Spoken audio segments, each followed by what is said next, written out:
So let's blow these out a little bit. Let's talk about them. Let's flesh them out a little bit, and then we'll turn off the recording and we'll go into a question and answer period here in a little while, so you can kind of unpack this a little bit more on your own terms and understand it in your own context. But let's talk about push and pull real quick. Okay, push is active. It's pointed exposure. It leverages relationships. It's a direct appeal for action. It's more extrinsically motivated, and it's typically tactical. So let's talk about that. Push is like the point of sale end cap at the market, right? How many packs of gum have you bought because it was right there as you're pulling your money out of your pocket?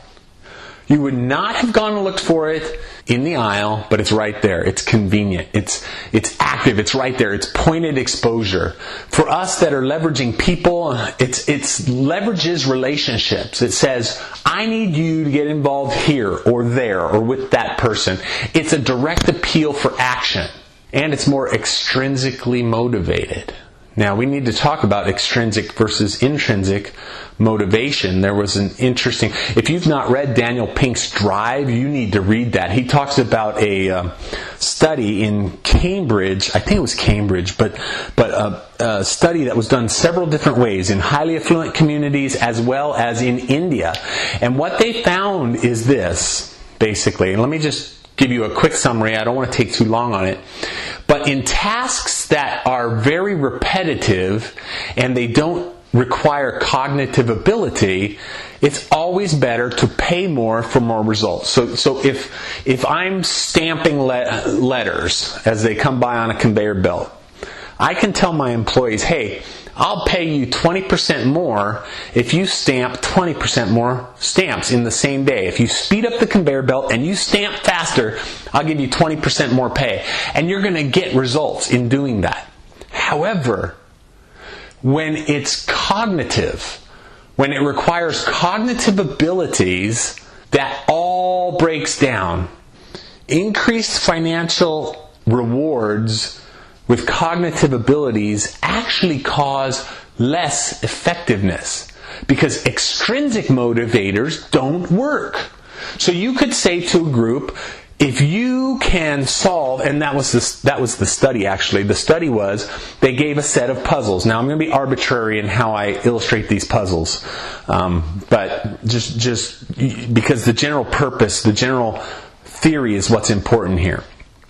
If I gave you some puzzles and I slapped them down here on the table, on this verse table here, and I said, hey guys, I need you to solve these puzzles because I don't think you can do it. Right?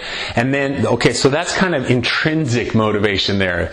I'm challenging them and there's no extrinsic reward for it. They've just been, their creative juices have been tantalized because I said, I bet you couldn't do it, right? And then the second table, you guys right here, I'd slap the same puzzles down on your table and I say, I'll give you $10 if you can solve all of those puzzles without error. And then I come to this third table over here to you guys and I say, hey guys, I'll give you $1,000 if you can solve this puzzle. You know what the study found? The study found that those that were intrinsically motivated, they had no external reward for solving the puzzles, did better on the exams or on the puzzles.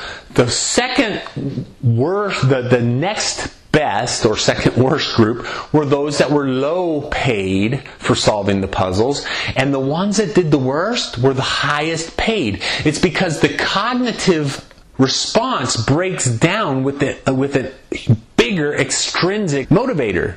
They're so stressed about solving the puzzle so they can get their $1,000 that the cognitive process breaks down or gets interference in it, while those that are intrinsically motivated solved it universally better and faster because they were challenged by it. So when the study was done, originally they thought that perhaps the study got the results that it did because it was in an affluent sampling. So what they did is they took it to India. And they said to the first group, I bet you can't solve these, and threw the puzzles down on the table. They went to the second group. They said, we'll give you a day's wage if you can solve these puzzles. And to the next group, they said, we'll give you a month's wage if you can solve these puzzles. And they found that the results were exactly the same. Those that were extrinsically motivated by a day's wages or a month's wages did the poorest, proportionate to how high the extrinsic motivator was. And those that were intrinsically motivated, that did it for the challenge, did universally the best. Here's why.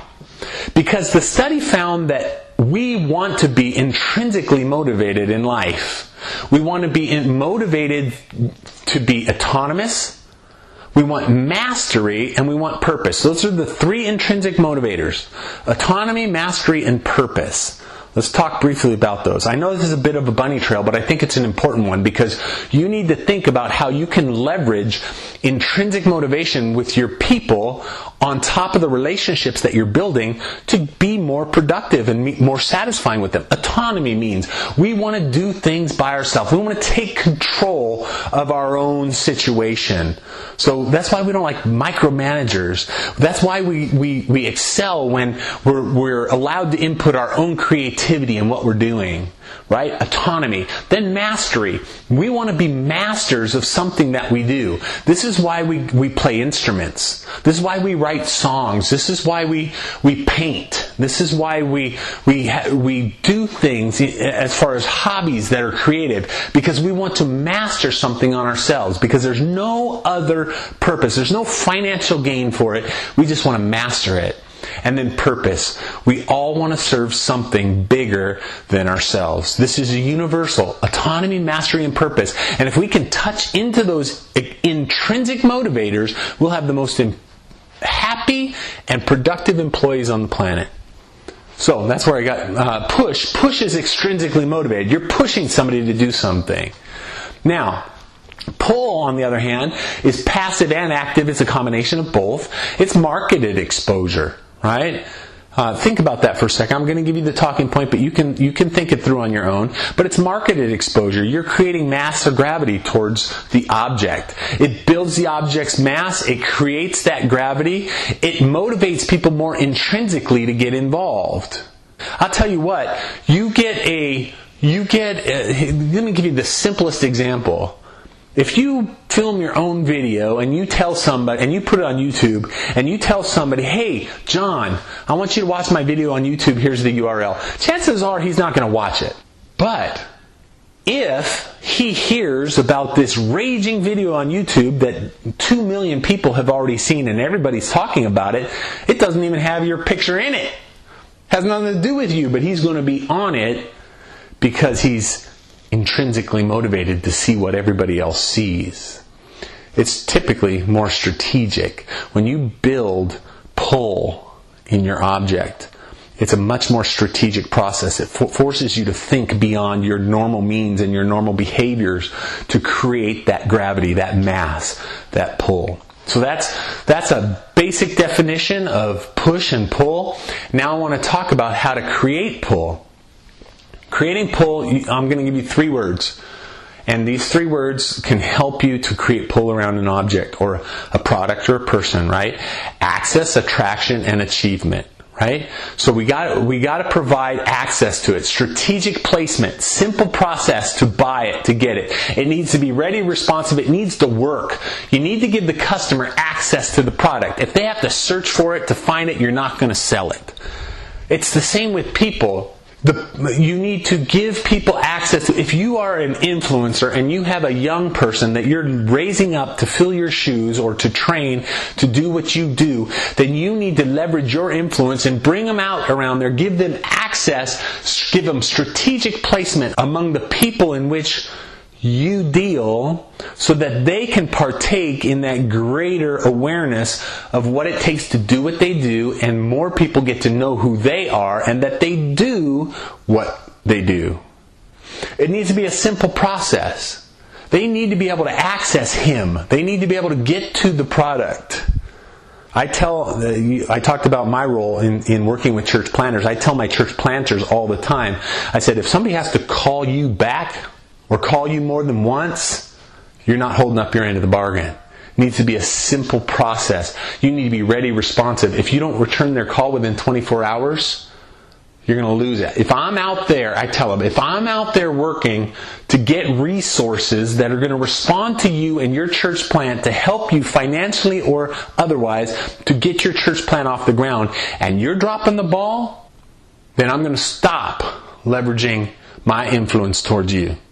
Because you need to be simple, and you need to be ready, and you need to be responsive. Then attraction. Attraction is the second word. We need to speak often and excited about it. Man, if you sell a widget, you better be Mr. Widget out there. You better be talking about Mr. Widget. If you run the food bank, you better be Mr. Food Bank. You better be talking about what you do and the blessings of what you give out to the community and how you're impacting community health and wellness. You need to be talking about it all the time. Speak often and excited about it.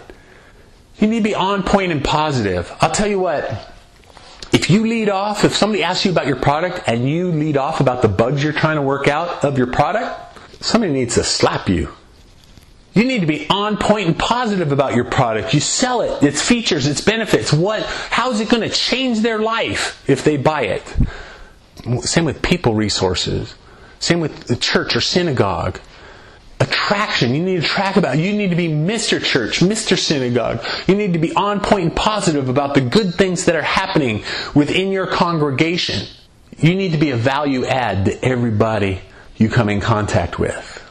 Again, sorry to keep using the church planner example, but I'm dealing with this all the time right now. I tell the church planner, I said, you better be so focused on the good things in your church plant. Here's what they do. These young guys that are planting churches, they start off the conversation with a potential donor about how difficult it is to plant a church. And I tell them, what are you doing? We all get it. We know it's difficult to plant a church. We don't have to hear your sob story. Come in hard and heavy with how exciting and transformational and how amazing the experience is. Draw them in. Be a value add. Let them want to get involved because they see something miraculous and wonderful happening. And then achievement. Guys, as the influencer, as the one that's extending influence into another, make sure that they're trained to excel. Make sure that your product's the best it can be. Constantly revise the product, make it better. Constantly improve the service. Constantly mentor and lead and educate the person you're bringing up. Celebrate it. You need to celebrate your victories at every step. Not just the end goal.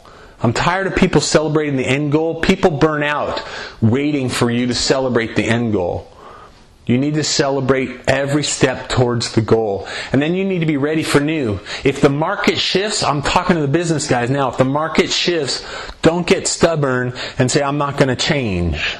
I would challenge any of you to find a typewriter in your office. How many of you are still carrying a pager? Be ready for new. Change it up quick. Look at what the market's doing and get a jump on it. Ready for new. We never did it that way before. Well, say that again and you'll probably be dead in the water. Ready for new. Be an and not a but guy. I tell you what, as I mentor young leaders, whether they be corporate leaders, whether they be nonprofit, whether they be church planners, as I sit with these guys and I talk to them about some of these things, I tell them be an and not a but, or be an and head, not a but head. What I mean is this. I like the guy that I sit down and I talk to. I say, hey man, I was watching the way you conducted yourself with your leadership team, and I like it, but you might think about changing this dynamic. And if the first thing they say is, yeah, I tried that, but it immediately conveys to me that they're not a teachable person. I'm going to pull out. I'm going to get less involved with them. I want to work with the and guy.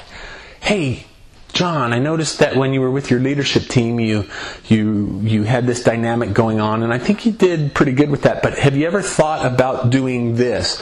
Oh yeah, Rick, and I could also maybe even do this. What do you think? So that's an and guy. I want to deal with the and guy. I don't want to deal with the but guy.